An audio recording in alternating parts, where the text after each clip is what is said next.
Une production des studios Bass.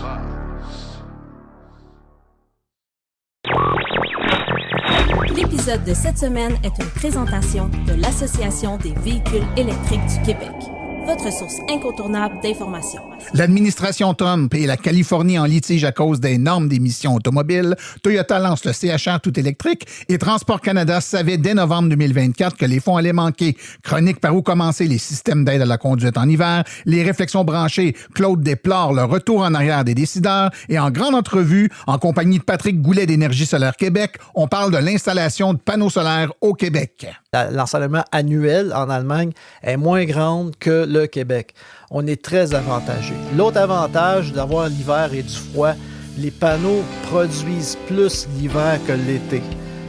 Les électrons aiment le froid. Plus il fait froid, plus ils produisent. Bienvenue à l'épisode 216 de Silence on roule.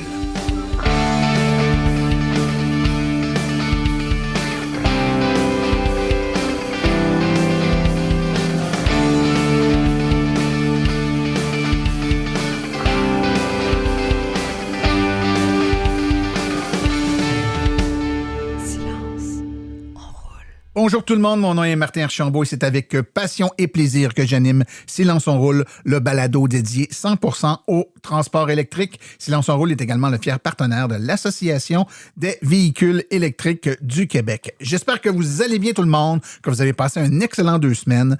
Moi, de mon côté, ça va très bien.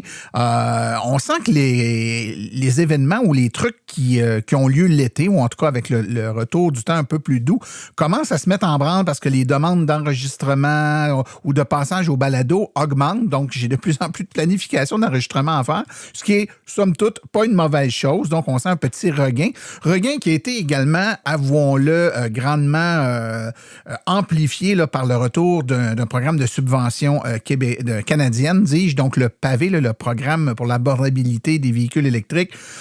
C'est sûr que ça a donné un bon coup de main et on le sent là, que c'est un vent de positivisme que ça apporte et ça fait du bien, je dirais, avec le 6 à 12 mois qu'on vient de passer, là, d'avoir un peu de positif alentour de nous. De notre côté, j'ai reçu plusieurs messages de gens qui me félicitaient pour le nouveau site web. Je ne sais pas si vous avez vu le nouveau site web de Silence on roule. Ça fait quand même quelques mois là, qu'il a été changé. silenceonroule.com, si vous y êtes jamais allé. Il y a pas mal de choses intéressantes là-dessus. En fait, tous nos épisodes sont là, bien entendu. Vous avez accès là, très rapidement aux derniers épisodes. Vous pouvez même voir les sujets qui s'en viennent, donc les épisodes à venir, voir les épisodes les plus populaires dans la dernière année.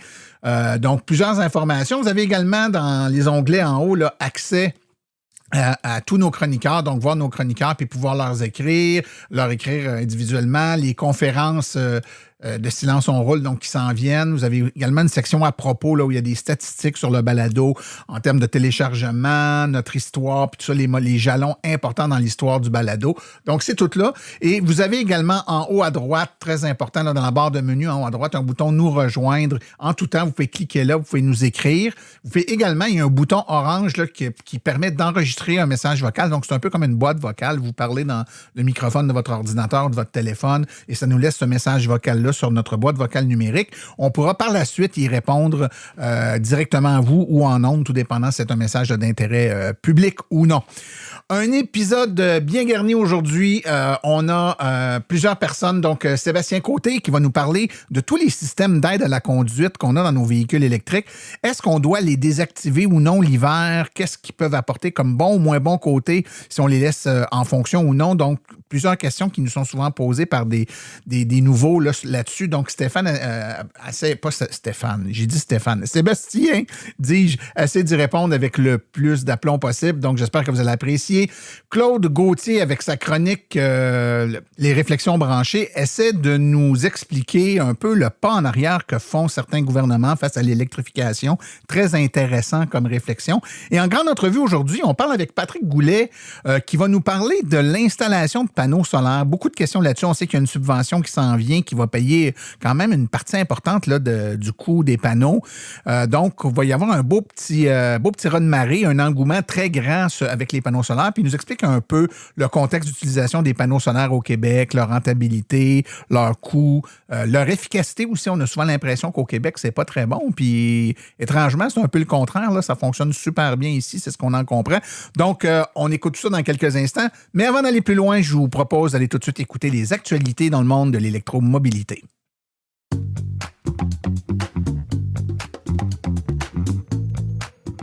Chez Bourgeois Chevrolet, l'électrique, ce n'est pas l'avenir, c'est maintenant. Ici, pas de pression, pas de vente forcée. Juste une équipe qui vous écoute vraiment et qui vous accompagne selon vos besoins. Parce qu'acheter un véhicule électrique, ce doit être simple, clair et agréable. Bourgeois Chevrolet, c'est le spécialiste en véhicules électriques au Québec, autant pour la vente que pour la mécanique.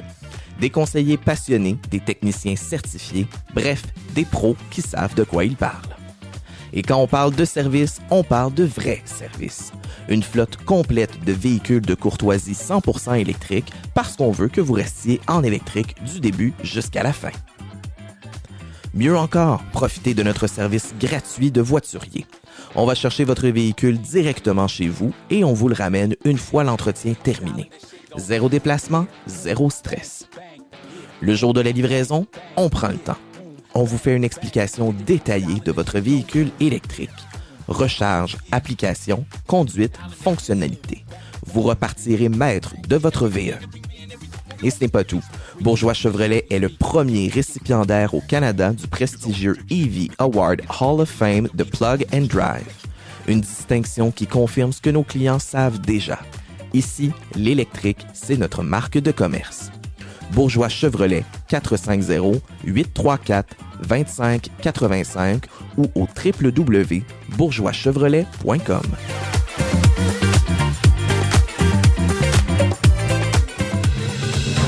Les actualités sont une présentation de l'Association des véhicules électriques du Québec. Un incontournable pour être bien informé et accompagné avec votre voiture électrique. Devenez membre en visitant le www.aveq.ca. Il y a quelques jours, quelques semaines, l'Association des véhicules électriques du Québec rendait disponible sa maintenant populaire et très attendue analyse des immatriculations de véhicules électriques au Québec. On a d'ailleurs fait un épisode hors-série. Le dernier hors-série était totalement dédié à l'analyse de ces statistiques. Mais en gros, pour ceux qui n'ont pas écouté le hors-série, en date du 31 décembre 2025, donc quatrième trimestre de l'année, il y avait au Québec 440 554 véhicules électriques. Ça, c'est des 100% électriques ou encore des hybrides branchables. Donc, minimalement, le véhicule doit être branchable là, pour entrer dans les statistiques. On peut nommer également un certain nombre d'informations intéressantes comme les meilleurs vendeurs. Ben, sans surprise, c'est la Chevrolet Equinox EV qui a conservé la palme du meilleur vendeur en 2025. Si on regarde en termes de flotte de véhicules sur les routes du Québec, au moment où on se parle, les véhicules les plus immatriculés au Québec sont en volume la Tesla Model 3 à 6,6 %, la Model Y à 6 %, suivi du Hyundai Kona à 5,7 %, le Mitsubishi Outlander PHEV à 4,7 % et la Chevrolet Equinox qui est venue rejoindre là, en cinquième position à 4,7 %. Un affrontement juridique majeur oppose actuellement l'administration Trump à l'État de la Californie au sujet des normes d'émissions automobiles. L'issue de cette bataille pourrait avoir des conséquences financières considérables pour les fabricants de voitures électriques comme Tesla, mais aussi pour les constructeurs traditionnels encore fortement dépendants de la motorisation thermique. Depuis des décennies, la Californie bénéficie d'une dérogation fédérale lui permettant d'imposer ses propres normes antipollution plus strictes que celles du gouvernement fédéral. Ce privilège, reconnu par le Congrès dans le cadre de l'Air Quality Act de 1967, a été accordé plus de 100 fois par l'Agence de protection de l'environnement, l'EPA, sous l'administration républicaine comme démocrate. Or, l'administration Trump cherche désormais à mettre fin à cette dérogation par l'entremise du Congress Review Act, un mécanisme législatif rarement utilisé dans ce contexte. La Californie soutient que cette démarche est illégale et constitue un détournement de procédure, affirmant que la dérogation ne sont pas des règles administratives susceptibles d'être annulées par le Congrès. Une audience cruciale est prévue devant le tribunal fédéral à Oakland, alors que la Maison-Blanche qualifie de poursuite californienne de frivole. Le constructeur japonais Toyota élargit sa gamme 100% électrique avec l'arrivée de 2 nouveaux VUS, c'est-à-dire le CHR et le BZ Woodland. Ces modèles viennent s'ajouter au Toyota BZ déjà offert sur le marché. Le nouveau Toyota CHR est un multi-segment sous-compact à 4 portes qui devrait se détailler environ 48 300 $, ce qui le rendrait éligible au pavé, donc le nouveau programme de subvention fédérale de 5 000 $. La gamme se décline ainsi, donc le SE traction avant à 48 300, le XSE All-Wheel Drive à 53 350 et le XSE Premium All-Wheel Drive à 57 800. La batterie de 77 kWh donnera une autonomie quand même assez intéressante au modèle. Donc, pour le propulsion, le traction avant, dis-je, c'est 496 km et environ 450 km pour le XSE All-Wheel Drive et 438 pour le XSE Premium. Le véhicule sera équipé de série avec le port NACS, facilitant l'accès à un vaste réseau de ports de recharge, et la recharge rapide permettra de charger de 10 à 80 en 30 minutes environ, donc avec des performances nettement au-dessus de ce qui est actuellement disponible sur les modèles de Toyota. Toyota intègre également la fonction Plug and Charge, simplifiant l'authentification et le paiement aux bornes compatibles. Des documents obtenus en vertu de la loi d'accès à l'information révèlent que Transport Canada savait très bien dès novembre 2024 que le financement de son populaire programme fédéral de rabais pour véhicules électriques qu'ils ont dû retirer par manque de fonds, ils savaient très bien qu'ils allaient directement dans le mur et qu'ils risquaient d'être épuisés bien avant l'annonce officielle qui, elle, a été faite seulement en janvier 2025. Le même document démontre toutefois que les autorités ont été surpris par la rapidité avec laquelle les fonds ont finalement été engloutis. Le rabais IZEV, Incentive for Zero Emission Vehicles, offrait depuis 2019 des incitatifs de 2 500 à 5 000 $ à l'achat d'un véhicule hybride rechargeable ou entièrement électrique pour les modèles dont le prix tournait autour de 55 000 $ et moins. Le 10 janvier 2025, Transport Canada publiait un premier avis indiquant que le programme pourrait être suspendu avant sa date prévue du 31 mars 2025. 3 jours plus tard seulement, le couperet tombait, le programme était officiellement interrompu. En cause, une avalanche de réclamations totalisant 48 millions de dollars en un seul week-end, dont 43 millions provenaient de Tesla. Cette suspension soudaine a laissé les concessionnaires responsables de millions de dollars de demandes non remboursées, une situation que le gouvernement corrigera quelques mois plus tard, mais le mal était fait. Le marché des véhicules électriques avait donc subi un choc important. Chez Précision PPF Vitres teintées, nous sommes à votre service depuis 2015. Nos maîtres installateurs sont tous certifiés et ont plus de 20 ans d'expérience dans le domaine. Nous offrons un service de qualité inégalé pour votre protection par pierre, les soins nanocéramiques ainsi que les vitres teintées. Notre pellicule par pierre ultra résistante est invisible et conservera l'intégrité de votre véhicule en prévenant la rouille et en protégeant la peinture contre les débris de la route. Notre traitement nanocéramique possède un puissant effet hydrofuge et il préserve l'éclat et la brillance de votre peinture pour en faciliter l'entretien. Nous vous offrons maintenant une nouveauté rare sur le marché, une protection pour votre pare-brise. Fini les éclats causés par les roches ou les débris de la route, cette pellicule bloque 99 % des rayons UV sans altérer votre visibilité. Que ce soit pour votre voiture, votre résidence ou votre commerce, Précision PPF Vitres teintées est présent pour vous offrir la multitude d'avantages qu'offre la teinte de vitre. Venez nous rencontrer au 1970 Boulevard des Laurentides à Laval ou contactez-nous au 450-490-4488 ou encore, venez nous voir sur notre page Facebook à Précision PPF Vitres teintées. Nous comblerons vos exigences tout en vous offrant la qualité que vous recherchez.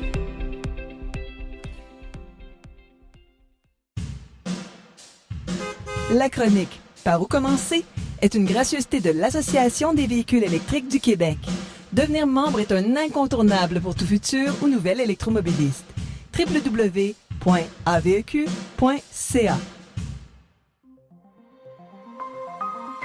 Par où commencer?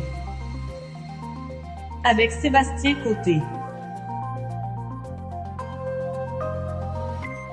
Bonjour, mon cher Sébastien. Bonjour, Martin. Ça va bien? Très bien. De bonne humeur? Oui. Oui, pas trop gelé?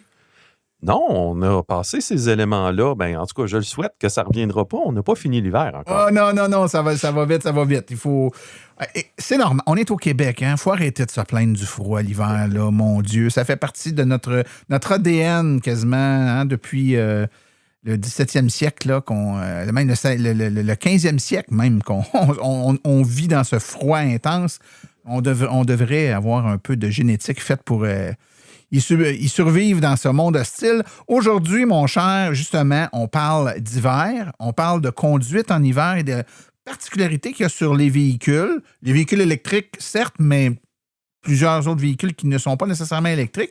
Donc, tous les systèmes d'aide à la conduite et leur impact que ça a sur la conduite. Bon, dans la neige, sur la glace, on entend toutes sortes de choses. Est-ce qu'on doit désactiver des affaires? J'aimerais ça que tu nous parles de ça là, pour les gens qui nous écoutent et qui se disent, est-ce que je dois changer certains paramètres dans mon tableau de bord pour assurer ma sécurité? Est-ce que je dois désactiver certaines fonctionnalités? On ne sait plus trop quoi écouter. Là. Oui, c'est vrai ça. Dans le fond, il y a 3 éléments qui vont être communs avec des véhicules thermiques et tout autre véhicule sur la route, mais j'aimerais commencer par un élément qui va être propre aux véhicules électriques, qui est la régénération. Oui, le freinage régénératif. Là. Exact. Ce qui fait qu'on enlève notre pied de l'accélérateur puis le véhicule se ralentit par lui-même là, par régénération d'énergie. Oui, tout dépendant qui on est, ben, on trouve ça soit très le fun, utile ou on n'aime pas. Ou très désagréable. Oui, ma conjointe n'aime pas ça, moi. Bon. Donc, pour la conduite de tous les jours, dans mon cas, c'est quelque chose que je vais utiliser. Par contre, lors de conditions un petit peu plus extrêmes en hiver, on pourrait être surpris par cette fonction-là. Donc, chaque manufacturier le gère à sa façon. Il y en a qui ont soit un mode on ou off, il y en a qui ont 4 niveaux de régénération, il y en a que tu ne peux pas désactiver du tout la régénération, puis il y en a qui ne font pas d'arrêt complet. Donc, dans les modes le plus forts, ce qui arrive, c'est que le principe va être le même là, dans tous les manufacturiers. En régénération forte, le véhicule va ralentir plus rapidement, puis va parfois aller jusqu'à l'arrêt complet. Donc, en conduite régulière ou tranquille, sans trop de mauvaises conditions, vous ne verrez pas vraiment de différence avec l'été. Le véhicule va se conduire comme d'habitude. Mais lors de grandes intempéries ou de grands froids où on pourrait avoir une surface, on arrive aux arrêts, puis souvent, ça va avoir une tendance à vouloir glacer.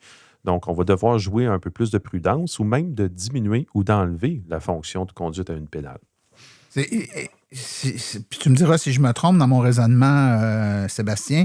Quand c'est très glacé comme ça ou très froid, là, on a comme intuitivement, quand ça fait quelques années qu'on conduit, c'est peut-être pas le cas du jeune ado qui commence à conduire, mais normalement, on devrait adapter notre conduite. C'est-à-dire qu'on augmente la prudence, on va freiner un petit peu plus d'avance, on va être un peu plus délicat. Donc, on va essayer d'éviter de passer à une vitesse X, à une vitesse 0 trop vite. Donc, on y va plus graduellement sur le freinage. Donc, cette adaptation-là, notre freinage régénératif, au niveau 4, lui, c'est niveau 4, que ce soit été, hiver, il n'ajuste pas. Là. Donc, il y a une perte de contrôle un peu. Puis des fois, si ça se met à déraper quand on conduit puis que c'est nous-mêmes qui ralentissons le véhicule, on va changer un peu ce qu'on fait. On va enlever le pied du frein un peu, on va repomper un peu les freins. Donc, on va faire une manœuvre qu'alors, si on laisse ça à la gouverne du véhicule, il pourrait y avoir une perte de contrôle qu'on va un peu moins sentir. Là.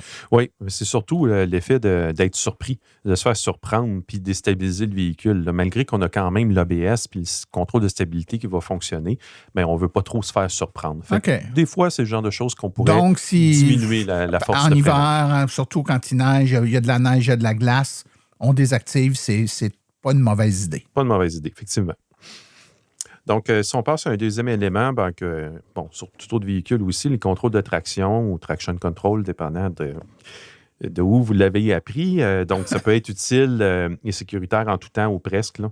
Donc, il est fortement suggéré de le garder activé en hiver. Ce n'est pas quelque chose qui va vous déranger plus qu'il faut, sauf dans 2 situations.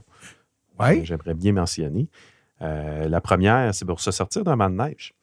J'ai déjà eu des gens qui ont dit « Hey, mon auto électrique ne sort pas dans les bancs de neige. » Oui, elle va être lourde, elle peut se suspendre peut-être dans la neige, mais as-tu pensé d'enlever ton système de contrôle de traction? Parce que lui, son but, c'est d'empêcher de patiner.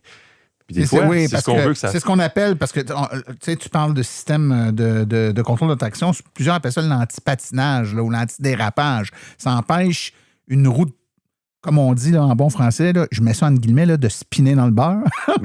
Donc, c'est sûr que si tu es dans un banc de neige puis que tu as une roue qui roule, qui roule dans le vide, le véhicule interprète cette roue qui tourne dans le vide-là comme étant du dérapage et va enlever la traction sur le véhicule. Donc, le véhicule va arrêter d'avancer.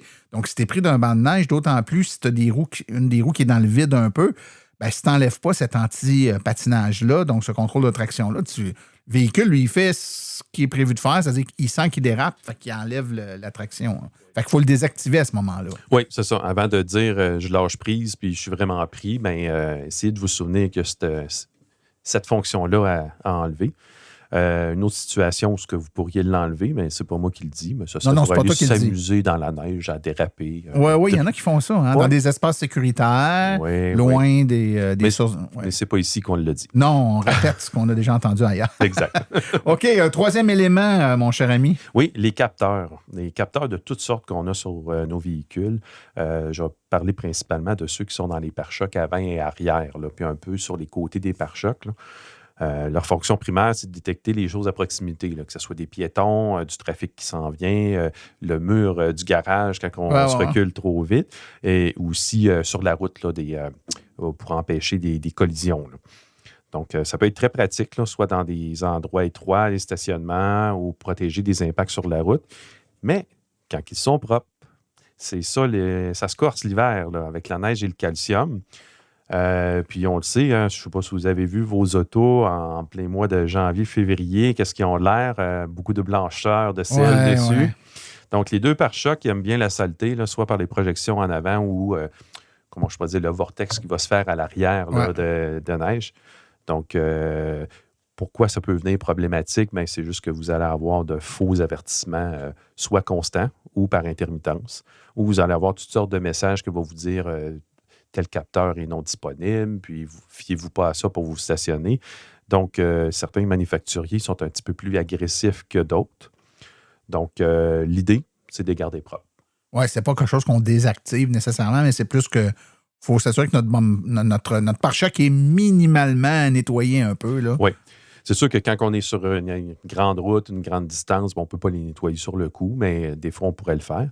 Mais il faut savoir aussi, certains modèles vont avoir un genre de petit rond à grosseur d'un 10 sous peut-être, là, qu'on va voir qu'il y a un capteur qui est là. Ouais. Donc, on pourrait peut-être aller nettoyer là, mais il y en a qui font ça beaucoup plus intégré qu'on a. On le voit pas, on ne sait pas il est où finalement. Exact. Donc, c'est un peu difficile de dire, ben c'est à quelle place sous mon pare-choc que je devrais enlever l'agadou qui a collé sur le véhicule.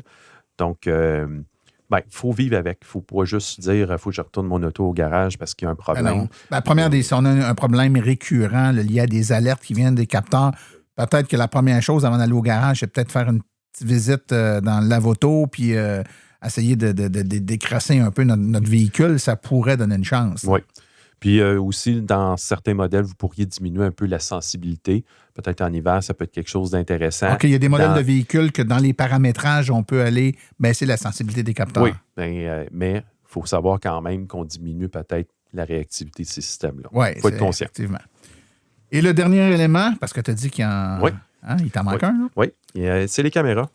On sait que de plus en plus de véhicules vont être équipés de caméras, principalement là, au niveau là, devant le rétroviseur, là, dans le haut du pare-brise. On va avoir le système de caméra pour surtout le régulateur de vitesse adaptatif ou le maintien des voies, là, pour les conduites semi-autonomes, comme on pourrait dire. Mais il y en a d'autres qui sont équipés là, de vision 360. Donc, la caméra de recul aussi, qu'on connaît bien, qui est maintenant obligatoire. Et elle, on voit bien quand elle est sale, parce que quand on recule et qu'on a de la misère, on ne voit même pas s'il y a des autos en arrière dans la caméra de recul. C'est parce que cette caméra-là, la lentille, l'objectif est sale. Donc, si lui est sale, il y a des bonnes chances que les autres caméras qu'on ne voit pas nécessairement, mais dont le véhicule a besoin, soient sales aussi. Oui, exact. C'est sûr qu'on se souvient tristement que la Volkswagen Golf avait la caméra qui se cachait en roulant. Donc, ça, il n'y a plus aucun autre véhicule, je pense que j'ai cru, à part peut-être Mercedes. Mais c'est la caméra qu'on va se rendre compte qui est sale le plus rapidement, comme tu viens de dire. Donc, on va utiliser la bonne vieille méthode, peut-être que les jeunes ne connaissent pas aujourd'hui, de s'accoter sur le siège de l'autre côté et tourner la tête pour reculer. Ouais. Donc, c'est une des façons de le faire à l'ancienne. On peut se stationner en regardant soi-même où est-ce qu'on s'en va? Ben oui, bien. Oui. Donc, cette caméra-là, ben, il n'y a comme pas le choix. On s'en rend compte quand on recule, mettons, à la maison. Donc, ça va être d'aller passer le doigt dessus, juste vite, en faisant attention, pas trop graffiner.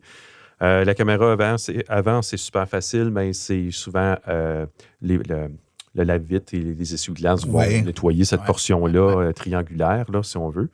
Et pour les autres caméras qu'on voit moins, que ce soit sur les côtés ou sous les miroirs, là, pour les visions 360, bien, ça aussi, une fois de temps en temps, ça vaut la peine de faire un petit nettoyage pour bénéficier là, de tous les atouts.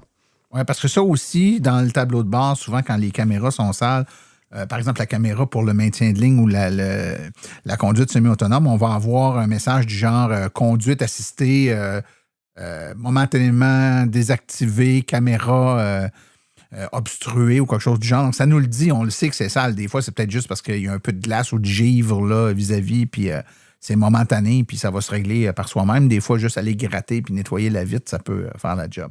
L'important, donc, c'est, si je comprends bien, c'est qu'il y a beaucoup de ce que tu as parlé qui est lié à avoir un minimum de propreté sur ces articles-là qui servent à donner une vision ou de l'information au véhicule. C'est l'équivalent des yeux puis des oreilles du véhicule. Il faut que ça soit nettoyé, un peu comme sur un être humain, mais que les autres paramètres qui ont rapport à la traction puis tout ça, ben faut ajuster, il faut faire en sorte qu'on est en contrôle de notre véhicule, puis ne pas oublier que l'antipatinage, ça se désactive. On a besoin de se sortir d'un trou, d'une zone qui est glissante. Des fois, on est juste pris, puis les roues...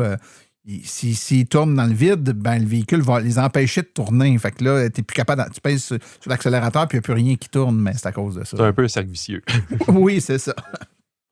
Donc, mon cher ami, si les gens veulent avoir plus d'informations ou encore t'as proposé des sujets, tiens, parce que gênez-vous pas, hein, on est là pour ça. Donc, vous avez des sujets à suggérer à Sébastien. Écrivez-lui à quelle adresse? À l'adresse courriel sébastien.côté@silenceonroule.com. Ben, mon cher ami, c'est avec une grande tristesse que je t'annonce qu'on se revoit au mois de mars. Ah, OK. Excellent. C'est bon, bye.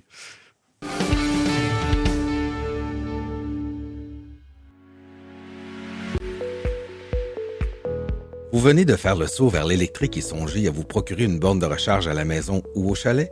Depuis plus de 65 ans, Hydro-Solutions est une entreprise québécoise de confiance. Vous les connaissez pour les chauffe-eau, mais ils offrent également un service clé en main de location ou d'achat de bornes de recharge, incluant l'installation professionnelle. C'est définitivement l'avenue à privilégier afin de faire affaire avec une entreprise d'expérience qui s'occupera de tout. Demandez dès aujourd'hui une soumission en ligne gratuite et sans engagement au www.hydrosolutions.com. Choisissez parmi plusieurs marques reconnues comme Flow, Heavy Duty, Grizzly et Wallbox. Une seule visite sur leur site web vous permettra de constater la diversité des modèles offerts ainsi que la simplicité avec laquelle vous pouvez entamer une démarche. Par la suite, en cas de problème, leur équipe d'experts est là pour vous. Hydro-Solutions, leur mission, vous simplifier la vie.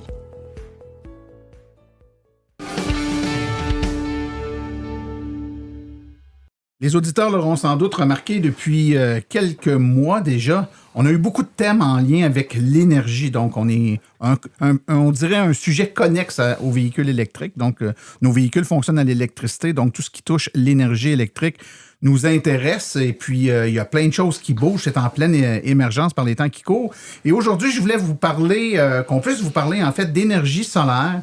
Et pour ce faire, j'ai avec moi Patrick Goulet, qui est président d'Énergie solaire Québec. Bonjour, Patrick. Salut, Martin.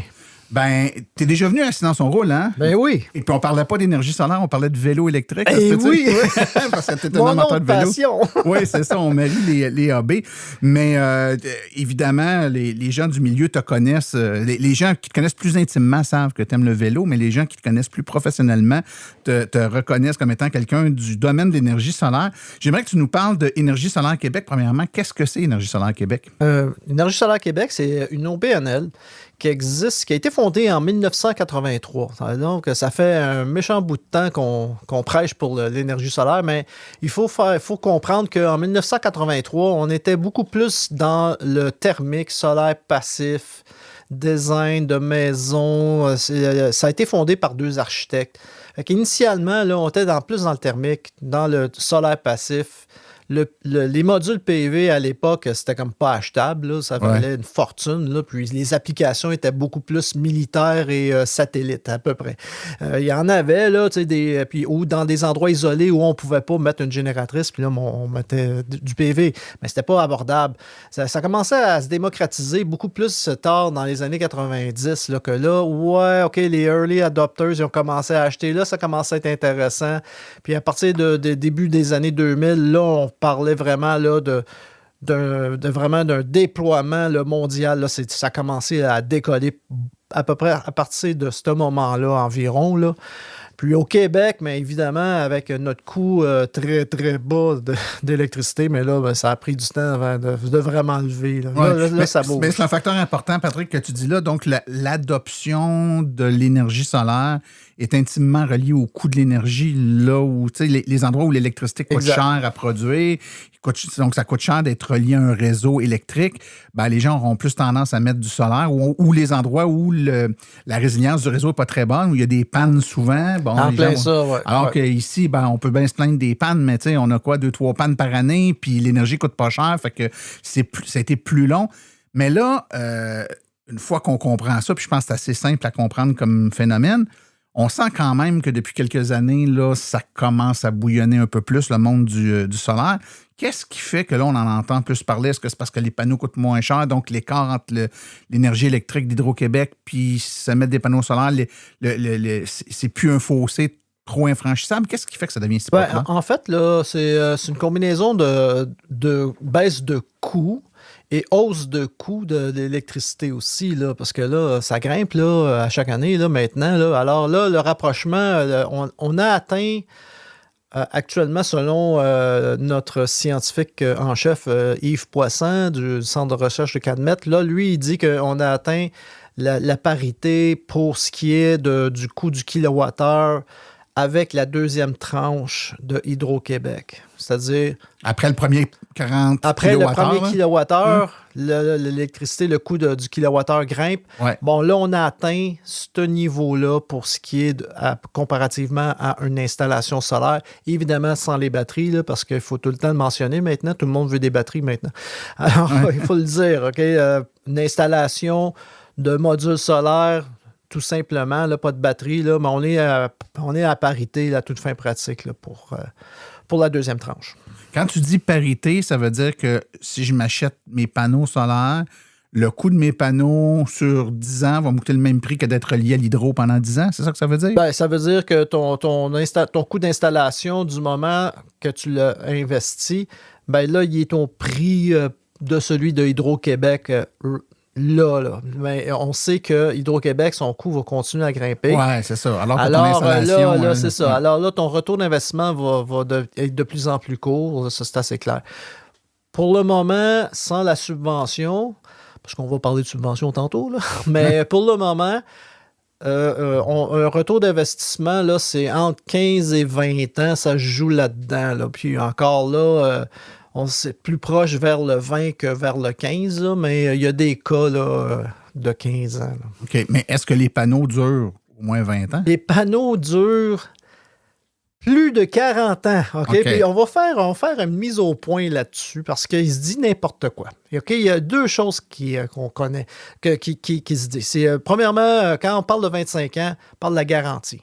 La garantie du manufacturier, un panneau est garanti. Maintenant, il y a beaucoup de manufacturiers qui sont rendus à 30 ans de garantie pour les modules. Puis, la durée de vie maintenant. Bon, la durée de vie, là, il y a beaucoup de modules solaires de déployés partout sur la planète. Alors là, on peut savoir maintenant c'est quoi la durée de vie. Oui, puis il y en a qui ça fait longtemps qu'ils sont là. Il y en a, ça fait plus que 40 ans qu'ils sont là. OK? Puis, il y a d'ailleurs... il y a un bon article, là, si vous faites un petit peu de fouille, là, c'est à l'université de Lugano, en Suisse italienne. L'université qui est là ont fait une installation solaire il y a plus que 40 ans. Puis là, ils ont commencé à regarder la production. Ce qu'ils ont réalisé, c'est qu'il y a une certaine batch de panneaux qui étaient plus des hauts de gamme de l'époque. Bien, ils produisent à 80% de leur production initiale quand même. Ouais. OK. Ça a passé 40 ans. C'est pas plus bon rendu à 40 ans, c'est juste que ça perd un peu. Ça diminue son efficacité. Mais là, on parle de vieille technologie. Aujourd'hui, là, les panneaux sont pas mal plus performants. Alors, combien de temps ils vont durer, ceux-là? Mais là, il va falloir attendre dans 40 ans, mais c'est sûr qu'ils vont continuer à produire au bout de 40 ans. Ça, c'est assez clair. Ouais, c'est intéressant. Tantôt, tu m'as allumé sur quelque chose parce que tu as parlé de panneaux seulement, pas de batterie. Tu as dit tout le monde là, veut des batteries. Mais donc, ce que tu me dis, c'est que je peux m'installer des panneaux solaires puis pas de batterie. Puis, je veux dire, l'énergie qui vient des panneaux, je la connecte où à ce moment-là? Quand tu fais une installation juste des panneaux solaires, pas de batterie, mais tu vas être relié au réseau. Mesurage net, le programme de Hydro-Québec. Alors là, ce qui se passe, c'est que toute la production, si elle n'est pas toute consommée par la résidence, la maison, ben, il y en a une partie qui va être injectée dans le réseau. Quand c'est injecté dans le réseau, ben là, tu vas recevoir un crédit. C'est-à-dire que ton compteur va tourner à l'envers. Donc, tu retournes l'énergie à hydro parce que tu en as produit plus que ce que tu en as de besoin. Fait que l'excédent, tu le vends à Hydro-Québec. C'est ça. Là, on a des compteurs intelligents. On ne les voit plus tourner à l'envers. Là, mais à l'époque, le petit disque, il tournait vraiment à l'envers. Ça s'en allait vers le réseau. Là. OK. Donc, c'est pas une obligation d'avoir des batteries. Par contre, on comprend bien que si on a des batteries puis que nos panneaux sont branchés dessus puis qu'on stocke de l'énergie, ben même en période où il n'y a pas de soleil, même pendant la nuit, on pourrait s'alimenter avec l'énergie des panneaux qu'on a stockés, alors que si on n'a pas de batterie, ben on a de l'énergie juste quand nos panneaux sont exposés au soleil. Exactement, oui, c'est ça. Puis, en plus, tes batteries vont servir d'urgence. Là, si jamais il y a une panne, mais là, tu peux continuer à alimenter, pas nécessairement ta maison au complet. Parce que quand tu fais une installation de batterie, mais tu vas faire un deuxième panneau, là, il appelle ça un panneau critique, là, des circuits critiques. Les circuits que toi, tu veux qu'ils restent en vie quand il y a une panne. Quand il y a une panne, ça bascule à ce moment-là. Ça s'en va vers les circuits critiques qu'on appelle. Puis ça, ces circuits-là, mais ça peut être ta sump, surtout la sump, là, si tu veux pas avoir une inondation dans ton sous-sol. L'Internet, la télévision, des trucs là, que tu as besoin, qui est essentiel là, pour continuer. Là. À fonctionner. Ouais. OK. Quand on regarde tout ça, là, puis on s'imagine peut-être un jour s'installer une installation comme ça chez nous, il y a plein de questions qui nous viennent en tête quand on ne connaît pas ça. Moi, j'ai quelques questions pour toi, puis j'aimerais ça voir si tu es capable de... Ben, tu es sûrement capable de me répondre à ça. La première, c'est... On est au Québec, il y a de la neige la majeure partie du temps, l'hiver en tout cas, puis notre été ne dure pas longtemps. Est-ce que nos périodes d'ensoleillement, rajoutées au fait qu'il peut y avoir de la neige sur nos panneaux, est-ce qu'on va produire suffisamment d'électricité avec ça ou on n'est pas en Arkansas ou au Texas où il fait soleil tout le temps? Là? C'est une bonne question, mais si on se compare à le champion du monde en Europe, le champion de l'Europe plutôt, parce que le champion du monde, c'est plus les Allemands, là, mais les Allemands, ils ont déployé là, beaucoup de... Je veux dire, il y en ondes solaires là-bas. Là. Pourtant, l'ensoleillement en Allemagne est moins grand, l'ensoleillement annuel en Allemagne est moins grand que le Québec. On est très avantagé. L'autre avantage d'avoir l'hiver et du froid, les panneaux produisent plus l'hiver que l'été. Les électrons aiment le froid. Plus il fait froid, plus ils produisent.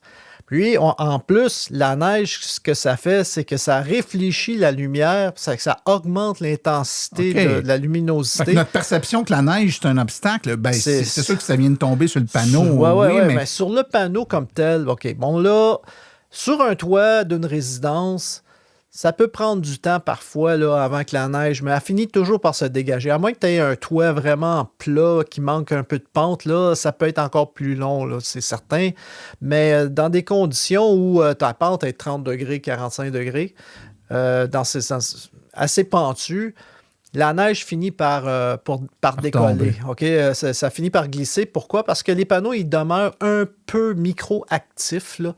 Puis juste ça fait que ça fait glisser la neige sur... la neige se dégage des panneaux. Ça peut être long parfois, là, OK? On s'entend là. Mais ça représente seulement une perte de production annuelle de 3 à 5 %. Puis à Montréal, c'est moins de 2 %.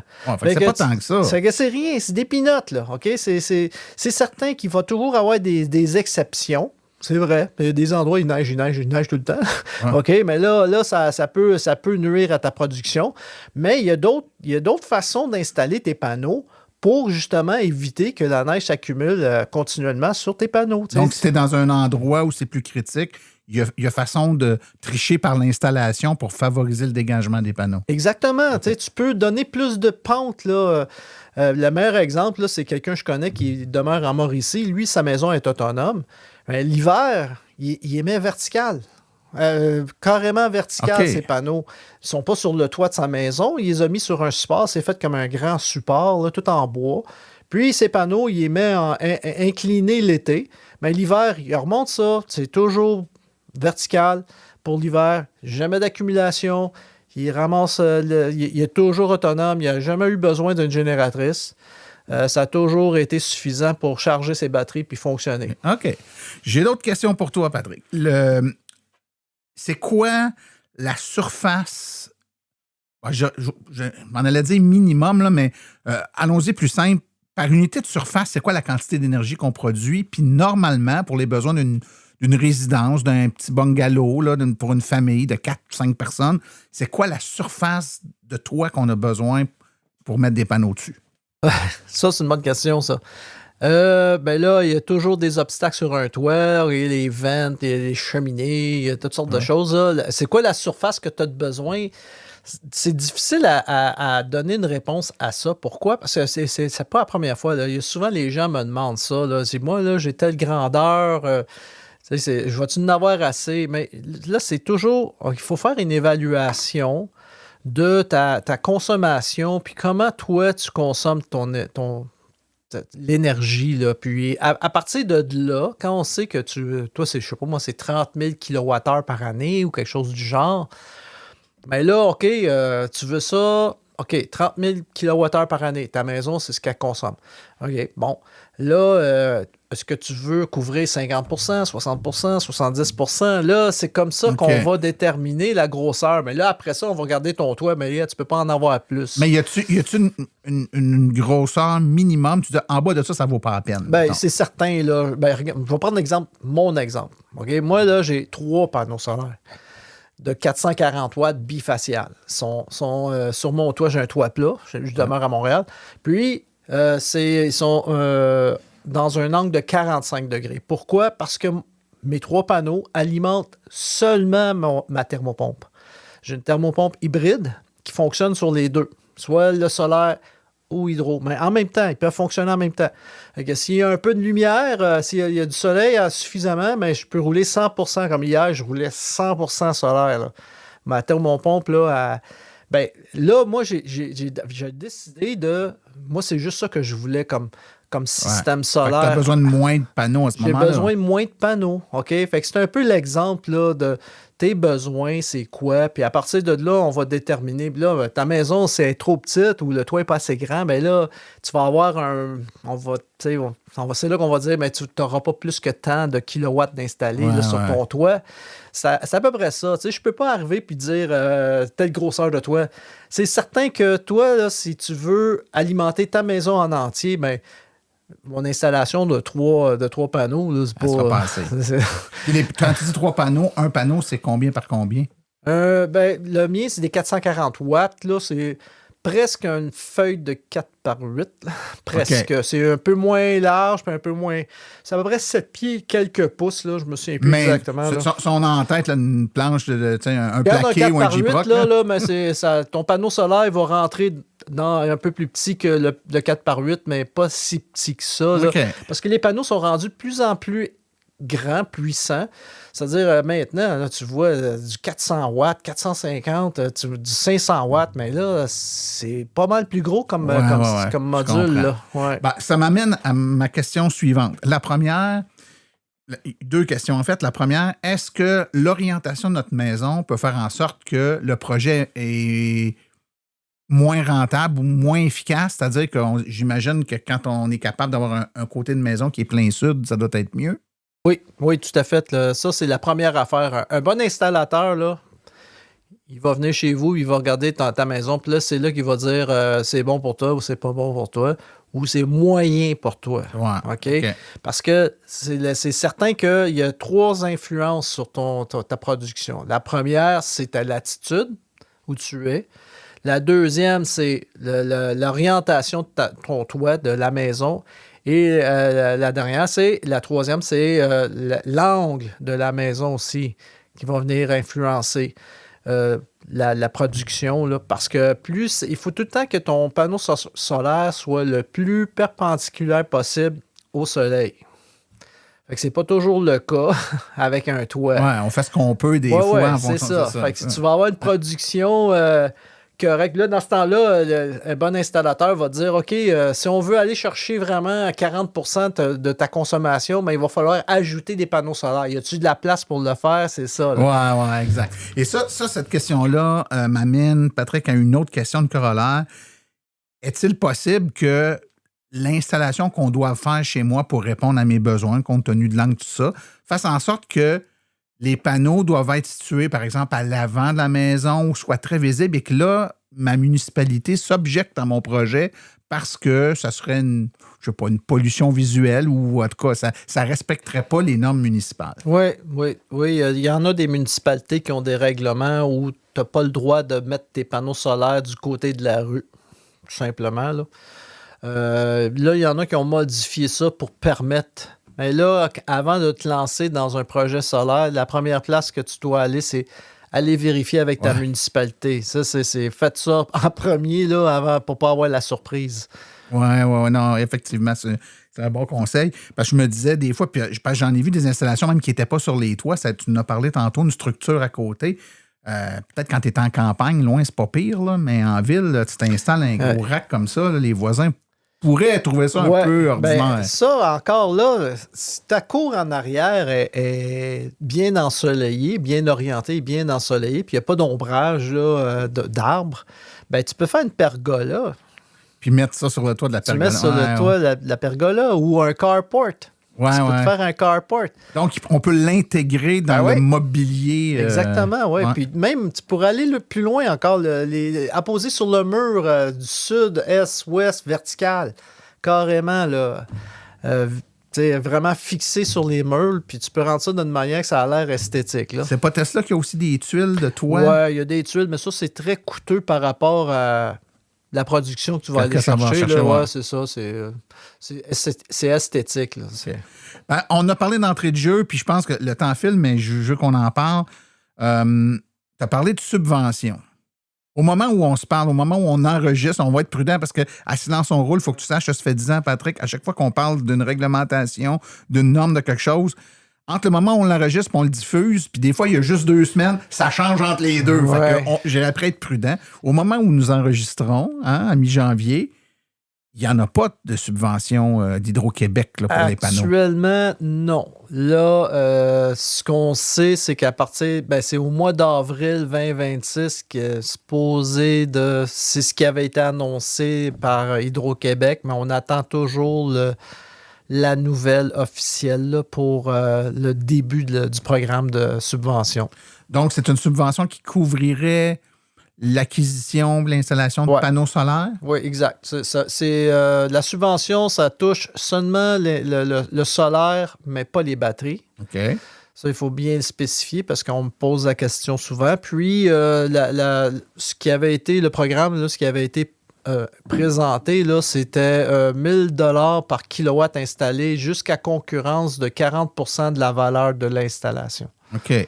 C'est quand même intéressant comme subvention. C'est intéressant. Là. Ça va selon... on a regardé à peu près c'est quoi l'impact du retour d'investissement. Ça tourne à l'entour de 12 ans à peu près là, pour le retour d'investissement. OK. Donc, on était plus à 15-20 tantôt, tu disais? Entre 15 et 20, là, on va descendre à 12 ans. OK. Nous, on aurait aimé que ça soit à l'intérieur du 10 ans. C'est ce que nous autres, on a recommandé à Hydro-Québec. Là. On leur a dit, là, on veut vraiment que ça soit intéressant pour tout le monde. Là. À l'intérieur, on a dit, bon, ils sont arrivés avec ça. On va prendre ce qu'ils nous offrent là, pour l'instant. Là. OK. Et puis, en terminant, Patrick, la personne qui écoute, là, puis que peut-être, puis je suis peut-être l'un de ceux-là, en fait, parce que ça fait longtemps que je songe à ça, moi, là. Mais il y a plein de gens là, qui réfléchissent à ça, subvention ou non, puis que c'est quelque chose qui va les intéresser quand même à assez court terme. On commence par où? Tu as dit, on va voir notre ville, on s'assure que, bon, on a le droit, mais il faut vous appeler, vous autres, Énergie solaire Québec, vous allez nous aiguiller. Y a-tu un électricien? C'est qui? On frappe à quelle porte? Qui on va voir? Vous allez à notre site web Énergie solaire Québec. On a publié un guide qui est gratuit, que vous pouvez télécharger, qui a été écrit par 2 grands experts. Ce guide-là a été subventionné par le MEIE, le ministère de l'Énergie et de l'Économie. Alors, tout est là-dedans. Là. Pour toutes les questions que vous pourriez avoir à propos du solaire, et c'est là. OK. Puis, c'est vraiment bien fait. C'est pas technique, c'est beaucoup pour le grand... Comprendre. Ouais, exact. C'est grand public. Puis, on a aussi le répertoire dans notre site web. Ça, c'est les installateurs professionnels qui sont dans la province. Là. C'est eux, les installateurs, est-ce que c'est eux qui vendent les panneaux ou tu achètes les panneaux de place puis tu appelles un installateur? Les installateurs vont s'occuper de tout. OK. Fait qu'on regarde dans le guide, il y a un installateur ou 2 dans notre région, on les appelle, on fait des soumissions, puis eux vont venir analyser notre maison, regarder nos besoins, nous conseiller adéquatement, puis nous installer les panneaux, nous vendre et nous installer les panneaux puis pour que tout fonctionne. Exact. Nous, on recommande aux gens d'en appeler 3 juste pour avoir... Comparer les prix. Faire une comparaison, exact. OK. Puis, est-ce que c'est un marché qui est mature? Parce que quand même, il n'y a pas des tonnes. Tu vas me dire, oui, il y en a de plus en plus qui l'installent, mais ça reste que... Il y a un noyau dur de professionnels qui sont là depuis vraiment un bout de temps. Ils sont pas nombreux, ceux-là. Je les connais très bien. Là, il s'en est ajouté beaucoup. OK? Alors, l'arrivée de la subvention joue-t-elle le rôle de tout le monde va vouloir en vendre parce qu'on voit ça comme une manne? Là, c'est pour ça qu'il faut se méfier aussi, faire attention. Il y en a qui vont s'improviser là-dedans. Il faut s'assurer que les personnes, ils savent de quoi ils parlent. C'est pour ça le guide. Le guide, là, il y a une section là, pour... C'est quoi les questions qu'on pose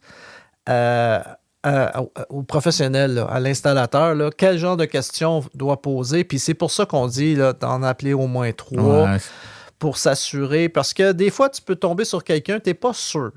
Puis bon, mais il y en a un d'autre, là. Réponds, appelle-en d'autres. Là. Arrête-toi pas au premier, là. Vraiment pas. Là. Non, effectivement. Ce sont d'excellents conseils. De toute façon, Patrick, on va mettre les références de Énergie solaire Québec dans les références du balado. Les gens pourront aller sur votre site, vous contacter au besoin. Patrick Goulet, qui est président d'Énergie solaire Québec, merci beaucoup d'avoir été ici aujourd'hui. Ça m'a fait plaisir.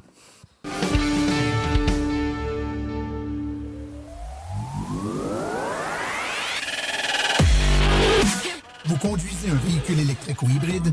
Votre atelier Napa AutoPro NextDrive a la solution pour son entretien et ses réparations, tout en gardant votre garantie du manufacturier. Chez NextDrive, nos techniciens sont certifiés et formés aux technologies de demain, utilisant les outils et les logiciels les plus récents, et ce, pour toutes les marques et tous les modèles. Que ce soit pour une inspection annuelle, une réparation spécialisée ou des conseils sur votre véhicule électrique, votre centre de service Napa AutoPro NextDrive vous offre un service personnalisé, fiable et rapide. NextDrive, le réseau national d'ateliers Napa AutoPro indépendant certifié pour les véhicules de nouvelle génération avec une garantie qui s'étend partout au Canada. Prenez rendez-vous dès aujourd'hui et donnez à votre véhicule le service qu'il mérite. Visitez le napanextdrive.ca. Votre véhicule électrique vous dira merci. NextDrive, votre solution pour l'entretien et la réparation des véhicules électriques.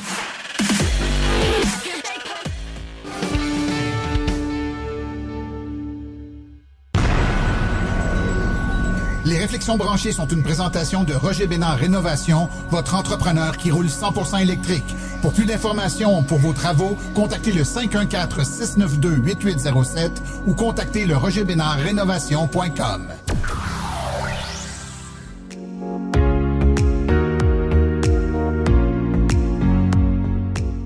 Les Réflexions branchées de Claude Gauthier. Bonjour. C'est fascinant de voir à quelle vitesse on peut défaire ce qu'on a mis des années à tricoter. Je lisais les nouvelles cette semaine, une tasse de café dans une main, la tête dans l'autre. J'avais l'impression de regarder un film rembobiné. Vous savez, les émissions drôles des fois qu'on peut voir, là, où les plongeurs ressortent de l'eau les pieds les premiers pour retourner sur le tremplin. Ça nous fait bien rire, sauf que là, c'est pas tellement drôle. C'est l'histoire de nos gouvernements qui, tout d'un coup, ont décidé que l'avenir, c'était trop compliqué, qu'on serait mieux de retourner faire un tour dans les années 90, 80 même. Prenez le fédéral. On nous annonce qu'on va donner des milliards aux pétrolières. Pas pour qu'elles arrêtent de polluer, là. Non. Pour qu'elles continuent. En essayant de cacher la boucane sous le tapis. Ça s'appelle le captage et le stockage du carbone. C'est comme payer votre ado pour qu'il cache ses canettes de bière vide dans le garde-robe au lieu de lui montrer d'arrêter de boire. On subventionne le problème en espérant qu'il devienne la solution. Tant qu'à y être, pourquoi se gêner? On abolit des règlements pour un éleduc qui n'existe même pas encore au cas où quelqu'un voudrait le construire. On allège les règles en passant sur le méthane, le gaz qui réchauffe la planète 80 fois plus vite que le CO2, parce que pauvre petite gazière, c'était trop dur de fermer les valves correctement. Mais attendez, là, la marche arrière, elle ne s'arrête pas là. On avait une date, 2035, c'était la ligne d'arrivée pour les véhicules à essence. Pour certains, c'était loin, pour d'autres, c'était beaucoup trop proche, mais finalement, c'était écrit au crayon à mine. Et là, le fédéral recule, il a mis une grosse efface au bout, il a tout effacé ça, on recommence. Avec le Québec, champion de l'hydroélectricité pourtant, qui décide de baisser la barre à 90%. Dans ce 90%-là, on va inclure les hybrides rechargeables. Vous savez ce que je pense des hybrides rechargeables? Ça, c'est la voiture qui veut avoir quelqu'un veut avoir bonne conscience, mais qui a peur de manquer de jus pour aller au chalet. C'est une technologie de transition, mais c'est en train de devenir une destination finale. On nous a vendu l'électrique comme une révolution, mais on se retrouve avec un compromis assez mou. Pendant ce temps-là, au sud de la frontière, c'est plus une marche, c'est un dérapage. L'administration américaine, avec Donald Trump comme chef, et son scepticisme climatique portant en bandoulière comme une médaille, il est allé dire aux Nations Unies qu'on était tous des idiots de croire à ça. Lui, il savait de quoi il parlait, mais tout le monde autour était des cabochons. Donc, il veut que l'EPA, l'Agence de protection de l'environnement, c'est quand même assez ironique, il veut que l'EPA arrête de se préoccuper du climat. Lui, là, ce qu'il veut, c'est encore plus d'émissions. Mais ce qui est intéressant dans ce temps-là, c'est de voir les manufacturiers nord-américains. Qu'est-ce qu'ils font, eux autres? Écoute, ça fait 50 ans qu'ils nous vendent des trucks pour aller chercher notre pinte de lait au dépanneur. Là, ils pleurent. Ils supplient les gouvernements de fermer les frontières. Ils ne veulent pas que les voitures électriques européennes, et encore moins chinoises, entrent ici. Le gouvernement a plié quand même un peu, parce que 49 000 véhicules vont pouvoir entrer. C'est pas beaucoup, mais en même temps, c'est beaucoup. Parce qu'une fois qu'ils vont être entrés, dites-vous que la porte va être ouverte. C'est probablement nous, au Québec, qui vont en profiter le plus parce qu'avec notre infrastructure électrique, les gens n'auront pas peur d'aller acheter ça. Mais c'est surtout aussi que les véhicules sont meilleurs. Ils sont moins chers. Ça fonctionne leur affaire. Alors, les bons manufacturiers nord-américains, au lieu de se botter derrière pour innover, d'eux autres, ils demandent des barrières. Ils veulent le droit de continuer à nous vendre leur technologie du passé sans avoir à compétitionner avec celle du futur. C'est un peu du protectionnisme de crank. Un peu comme si quelqu'un avait dit « Hey, monsieur le professeur, pouvez-vous barrer la porte pour empêcher le premier de classe de rentrer dans la salle? J'ai l'air un petit peu idiot, puis il est tout en train de faire remonter les moyennes dans les notes. » Le plus déprimant, là, c'est le contraste. Regardez en Europe. Ils en ont pourtant des véhicules qui viennent de la Chine. Qu'est-ce qu'ils ont fait? Ils ont gardé le cap. Ils n'ont pas changé leur vision. Ils veulent quand même qu'en 2035, les véhicules à essence soient plus vendables. Donc, les véhicules électriques, là, on le voit, là, ça augmente partout dans le monde. Même si le monde, des fois, ici, dans le coin, pense que ce qu'on voit ici, c'est partout pareil, c'est carrément le contraire. La semaine passée, j'ai publié sur Facebook une petite publication qui le montrait et vous auriez dû voir les commentaires. En tout cas, ça m'a permis d'avoir un peu plus que 29 000 vues. Là. Ça m'a fait connaître. Donc, on voyait que la Chine fonce à une vitesse folle. La technologie avance, puis le train du progrès est parti. Nous, qu'est-ce qu'on fait durant ce temps-là en Amérique du Nord? Ben, on se débat encore pour voir si on ne devrait pas remettre du charbon dans la locomotive à vapeur. Ben oui. On s'isole, on se construit une petite bulle, on essaie de se protéger par des taxes, des règlements, en espérant que la réalité ne traversera pas la frontière. On a l'air de quoi, franchement? On a l'air de quelqu'un qui irait s'acheter un fax en 2025 parce qu'il trouve que les courriels, c'est trop compliqué. C'est ça qui me fâche le plus. C'est pas juste l'écologie, là, c'est l'aveuglement volontaire.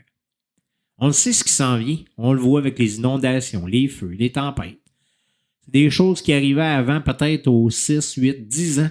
Maintenant, on en a quasiment une par année.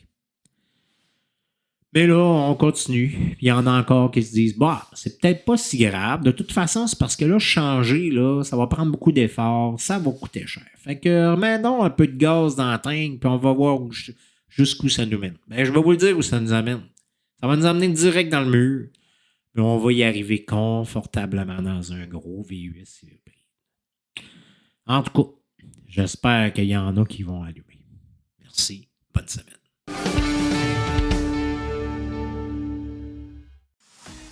Le seul événement à venir en électromobilité dans les prochaines semaines, c'est l'International de l'Auto de Québec, édition 2026. C'est du 2 au 8 mars 2026 au Centre des Foires de Québec sur le boulevard Wilfrid Hamel. Donc, il y aura évidemment des voitures électriques en démonstration, essais routiers et kiosques d'information.